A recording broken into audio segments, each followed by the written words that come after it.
Cerita Nabi Khidir yang jarang orang tahu. Nabi Khidir adalah sosok misterius yang dikisahkan dalam berbagai sumber Islam dan sering dikaitkan dengan kebijaksanaan serta ilmu gaib yang tidak dimiliki oleh manusia biasa. Berikut beberapa kisah Nabi Khidir yang jarang diketahui banyak orang. Yang pertama, bertemu dengan Nabi Ibrahim. Beberapa riwayat yang menyebutkan bahwa Nabi Khidir pernah bertemu dengan Nabi Ibrahim. Saat itu, Nabi Ibrahim ingin mengetahui siapa manusia paling berilmu di zamannya. Allah Subhanahu wa Ta'ala kemudian memberitahunya tentang Khidir. Dalam pertemuan tersebut, Nabi Khidir menunjukkan kebijaksanaannya, tetapi tidak banyak riwayat yang merinci percakapan mereka. Yang kedua, guru spiritual Nabi Zulkarnain.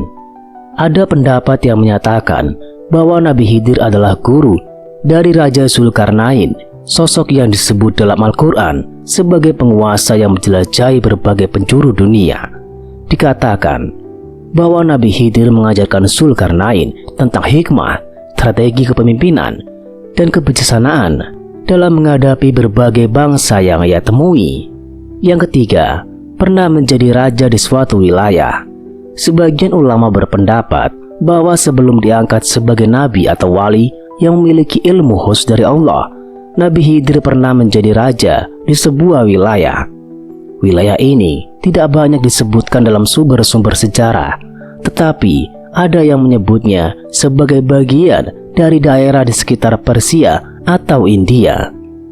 Yang keempat, masih hidup sampai sekarang. Beberapa ulama percaya bahwa Nabi Khidir masih hidup hingga saat ini karena ia diberi karunia umur panjang oleh Allah Subhanahu wa Ta'ala. Banyak kisah dari ulama-ulama terdahulu yang mengaku pernah bertemu dengannya dalam berbagai kesempatan. Bahkan ada riwayat bahwa beberapa orang soleh bertemu dengan seorang lelaki misterius yang memberikan nasihat bijak dan diyakini sebagai Nabi Khidir. Yang kelima, dikaitkan dengan ilmu gaib dan misteri lautan.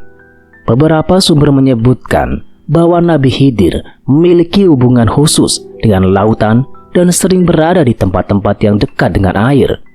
Ini berkaitan dengan namanya sendiri, Khidir, yang dalam beberapa tafsir berarti hijau, melambangkan kesuburan dan kehidupan yang erat kaitannya dengan air. Meskipun tidak semua kisah ini memiliki dalil yang kuat, namun banyak diceritakan dalam literatur Islam klasik dan menjadi bagian dari legenda seputar Nabi Khidir. Apakah kamu pernah mendengar kisah lain yang menarik tentang Nabi Khidir?